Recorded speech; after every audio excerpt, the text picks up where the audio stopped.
Hey guys, welcome to the video. In this video, we're going to be drop testing the front of the Baja Bug so that we can tune the suspension.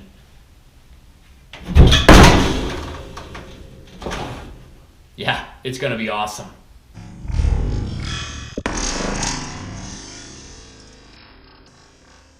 If you've watched some of my previous videos with me finally taking the Bug out for some test drives, you'll know that I cured the death wobble in the front.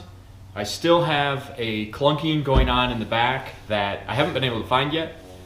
And as for now, I'm not worried about that because I'm sick and tired of trying to chase it. Sometimes, for me at least, if I just take a step back, work on something else for a little bit, it kind of refreshes my energy to work on that. So what I'm gonna work on today is tuning my suspension. Now that I've done some test drives, the suspension is very soft. It's a little bit too soft, not terribly, but it definitely wouldn't be able to handle any serious bumps. Like when I take this thing up into the mountain trails, it is definitely the front going to get a little bit airborne because on the trails that I go on, I'm real familiar with those trails from my dirt bike. And when I take the Bug on those trails, I know that I am going to catch a little bit of air. Of course, I want to. I'm going to hit it purposely so that I do get that air. My suspension is pretty limited in that I built it on a budget. And as of right now, I plan to upgrade all of this stuff over time as I continue to build on this Bug. But for now, front and rear, I just have emulsion shocks. And I just have polyurethane bump stops. So number one, I don't want to hit the bump stops too hard because they don't really absorb much of anything. I mean, there's a little bit of squish with the polyurethane, but not much.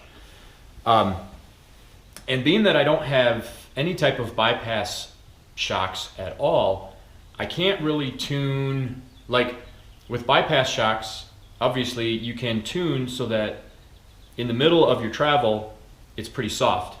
But then as it gets more towards full compression, you can have the bypasses kick in and really tighten up so that if you're actually coming off of a big landing or something, it will really resist it before it hits the bump stops. And then on top of that, if you had pneumatic bump stops, they will actually, when they engage, because you'll have air pressure in those, they'll resist even harder. So you can tune your suspension so that in the middle of the travel, it's actually fairly soft and it's going to absorb a lot of bumps and whatnot. But then if you really hit something hard towards the top of the compression, everything's going to kick in and really help slow you down before you bottom out.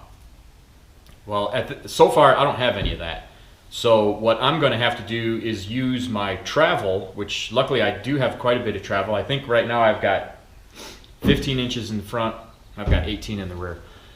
So what I'm going to do is stiffen up my shock absorbers so that if I am coming off of maybe being 2 feet up in the air, when my suspension is compressing, it's really resisting a lot so that either it doesn't hit the bump stops, or at least when it does hit the bump stops, it's put quite a bit of absorption into it to slow it down. Now the downside of that is it's going to take away from my ability in my mid-travel to really absorb a lot of the smaller bumps because it's going to be, there's going to be quite a bit of resistance throughout the entire range of the suspension. So, suspension is a compromise on every single aspect. If you knew exactly, like if you were tuning your suspension for a track, and you knew how fast you were going to be going, how big the bumps were, how tall the jumps were, you could tune your suspension specifically for that. But in a situation like mine, and in a situation like most people's, you don't know exactly what you're going to be running into. The mountain trails where I'm going to be driving on, some of them are pretty smooth, some of them are very rocky, and some of them are smooth with fairly decent sized, they're water runoffs, but for me, they're jumps. So there's a wide array of terrain that I'm going to be encountering, and at different speeds, and I want to be able to drive it on the road. So when you tune suspension, It's all different. It all depends on what the driver wants, what the car is capable of, and what the terrain's going to offer. So, you know, each person kind of has to decide what they want, where they're going to be, and tune it for that. One thing that I'm going to do to try and help you understand what I'm trying to achieve is I'm going to take you down in the basement, and I'm going to show you on a radio controlled car that I used to race a lot, how I perceive the job of the springs on the coilovers and the job of the oil or the shock absorbers itself, just so that you've got a better idea of how I'm trying to tackle this. So let's go down in the basement right now and tinker around with that car. So what I'm going to do, the way I look at tuning suspension, for the most part, the springs carry the car. They carry the chassis.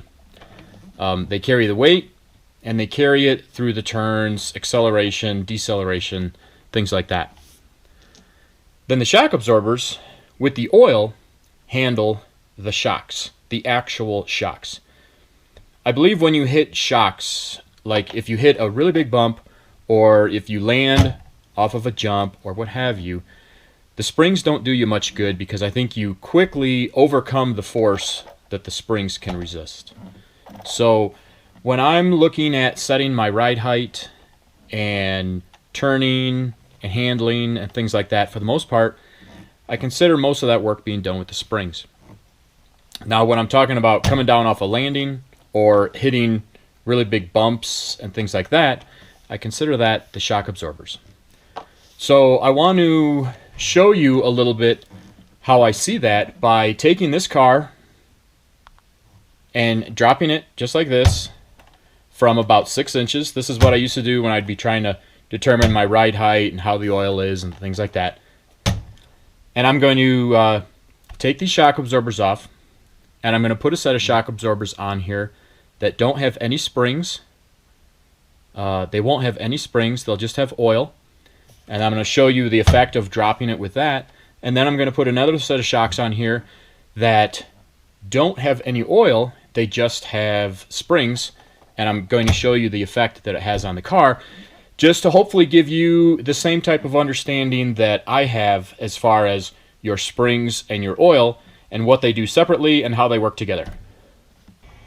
Okay, now we've got the same car, same shocks, but now I've taken all the oil out. There's no oil in these shocks. Same springs, just no oil. Now you can see the car sits there and it's holding itself off the ground and everything's good. However, if I drop it from that 6 to 8 inches, ooh, you hear it just smacks the table. It has no shock. It has no shock absorption. There's nothing, there's no oil, so there's nothing that will fight shock loads. Meaning, it can carry the chassis because these springs carry the weight of the chassis. But these springs cannot fight the force of shocks. So, ooh, you drop it even from just a couple of inches, and the chassis smacks. So, what this shows me is that your springs are there to carry the chassis. Your springs are there for acceleration, cornering, things like that. But they won't do you any good on any impacts that are beyond the strength of the springs. So what I'm going to do now is I'm going to take this back apart. I'm going to take the springs off. I'm going to leave the springs off, and I'm going to put oil back in the shocks, and then we'll see how it behaves. Okay, now check this out. Now, it's sitting on the shocks with no springs. Obviously, it's sitting on the ground because it doesn't have the springs to hold it up. Yet, miraculously, if you pick it up, let the suspension drop. If you drop it from the 6 to 8 inches, it doesn't bottom out. It lands, and then it settles on the ground. And although it doesn't have the springs, so it can't hold the chassis up, because it has the oil, it is capable of absorbing the shock. So the shock absorbers, that's their name, they do what they're supposed to do. They're absorbing the shock.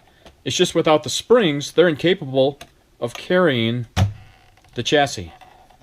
So that's it, guys. I just wanted to do a little video so that you can envision it the same way I do as to the actual purpose of the shock absorber or the oil and your valving and the springs, so that as you're tuning your suspension, or if you're trying to think of what you want your suspension to do differently, it will help you kind of identify whether you should focus on the springs or focus on the oil. All right, so now let's go out to the Bug and tootle around with a real buggy. So what I'm going to do now is we're going to be playing around with the front suspension. First thing I want to show you is this quick release that I made so that I can hoist the front of the Bug up, pick it up, and then with this thing, drop it. This is the quick release that I made. Basically, you set your nylon strap on here. As long as you have the nylon strap behind the pivot point, which is on this bolt here, then you can pick it up and this doesn't fall forward, because as you put the weight on here, it just pulls it back. And then when you have the weight picked up and you pull this forward, the weight, it just falls off. It has to be done with a nylon strap only, because if you have a hook on here, the hook could fall and bang my fiberglass. And I know that from experience, because before I made this one, I tried making a couple different ones that actually used a metal hook. I wasn't thinking, and I did one trial run, and the hook bounced off my fiberglass front end, and luckily it didn't do anything, but the noise that it made, I really thought it had cracked the fiberglass, but it didn't. So anyways, this one uses nylon only, so that, you know, if the nylon hits the fiberglass, it doesn't matter. Anyways, we set it up like this. And then I use my winch here, pick it up, and that will pick it up as high as I want. It'll pick it up completely off the ground. And then when you pull this handle down, it takes the area that this nylon strap is sitting on and it leans it forward, and once you get so far, it just falls off. Just like that. So it's a nice way to be able to pick up the load and drop it without too much violence. I have some masonite down on the floor here, and the purpose of that is so that, you know, if you've got trailing arm suspension, this won't really be a problem for you, because your wheels don't get skinnier or wider as your suspension travels. But with mine, because it's A-arm, as I get closer to compression or full droop, my track width actually gets skinnier. So if I'm just doing this on solid ground, that actually affects my suspension travel, because if I pick the car up, the wheels go skinny. Then when I go to drop it, they have to kind of push themselves out on the ground, and that resists it from compressing. Then what I'm doing here to actually measure my compression is, this is my bump stop. I've got this here. This is basically modeling clay, and I'm just putting it on the bottom of my bump stop. So when I'm doing this, I'll know, well, first of all, you can kind of hear it when the bump stop hits, but I'll know if it actually hit because this clay will be smushed. So that's how I'm going to determine if I've actually hit the bump stop or not. Then what I'm going to be doing is I'm going to measure how high I can lift it off the ground before it touches the bump stops on my current setup. So right now there's little to zero valving action actually happening. So what I'm going to do is I'm just going to measure, and I was messing around with this last night, and I really think once it gets 1 or 2 inches off of the ground, it bottoms out. But I'm going to do that, take a measurement, that'll kind of be my base.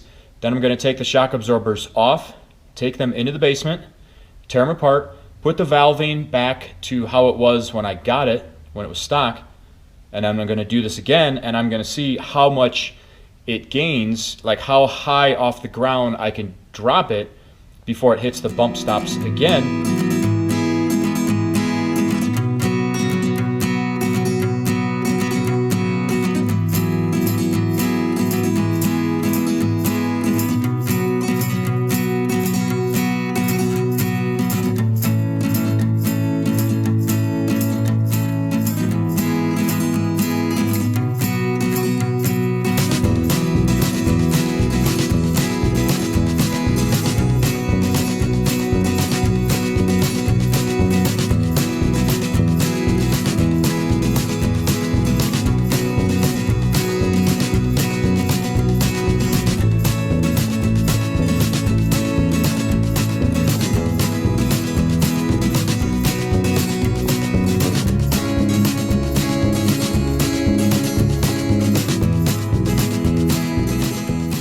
All right, well, I just dropped it from 14 inches, and it's still not contacting the bump stops, which I find a little bit hard to believe, but maybe that 15 inches, maybe the shock absorbers with the valving loosened is absorbing more than I thought. I don't know. I did mount a GoPro down there, so I'm actually going to go inside and watch it in slow motion so I can see what the suspension is doing.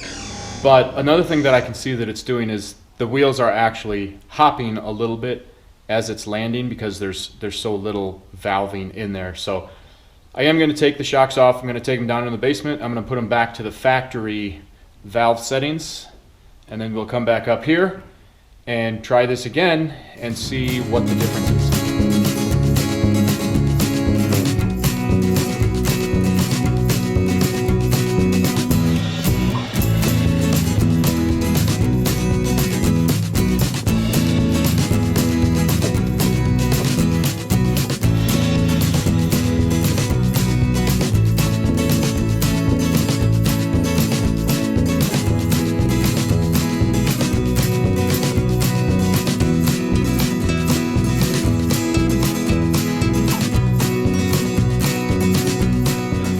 Okay guys, I want to give you an example of how dramatic these valving changes are. This one is still set up so that the valving is extremely loose. And I did that when I got these shocks. I set them up real loose so that when I'm up there fabricating the bug, moving the suspension by hand and all that, it's really easy to move. You can see that one compresses real easy.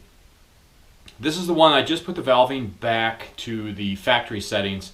These are the settings that I got, that it was set at when I got it. I can still loosen those up or make it firmer. There's a lot of, I can still go firmer or softer, but for now I just put it back to factory.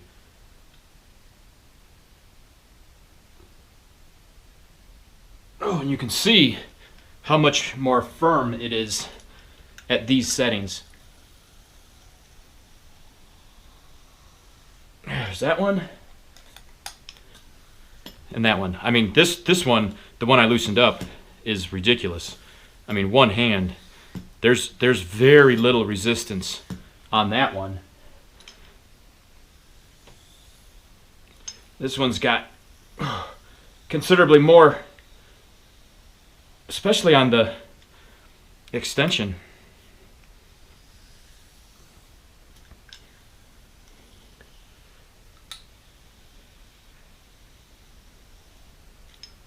So anyways, that's what I'm going to do to this one. I'm going to put it back to the factory settings, and then I'll go put them back into the bug, and we'll do more drop tests and see how it changes, how it behaves differently.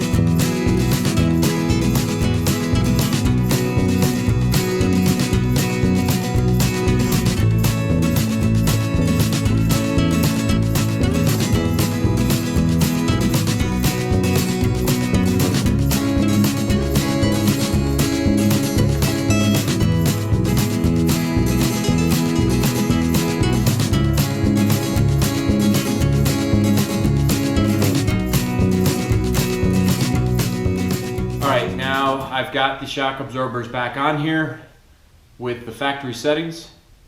So I'm going to roll it back out now and do some more drop tests and see how it behaves.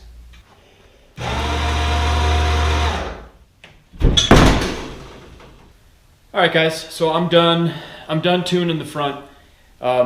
You saw me go from having it totally loose to what I now know is tight. So my factory settings are tight, a little bit too tight, which doesn't really surprise me because the front of this Bug is very lightweight, so it makes sense that this valving is too tight. Now I'm going to leave it as too tight right now because that's going to help me on the street a little bit because it's going to be a little bit more stable. But I am going to order some shim. They sell these shim kits that come with different size. They're not shims. It comes with different sized valves, which are really just thin metal discs. And what I'm going to do is I'm going to loosen up the extension or the droop quite a bit because it's way too, when you pull up on the Bug right now, it's putting way too much resistance on the droop. So I'm going to loosen that up, and I'm going to loosen up the compression, but just a little bit. Because right now, the highest I dropped it was 20 inches. And that was 20 inches from the tires to the ground. And it absorbed it a lot. It's not even really compressing all that much. So that's probably a little bit too tight. So I'm just going to loosen that up a little bit. But I'm probably not going to do that till further on down the road. This is much better than it was. And with the way that it is now, I'm not actually afraid once I get it on the trails to be jumping it a little bit and playing around with it, because I know with the way that it's valved right now, it's really going to take a big impact for it to hit those bump stops.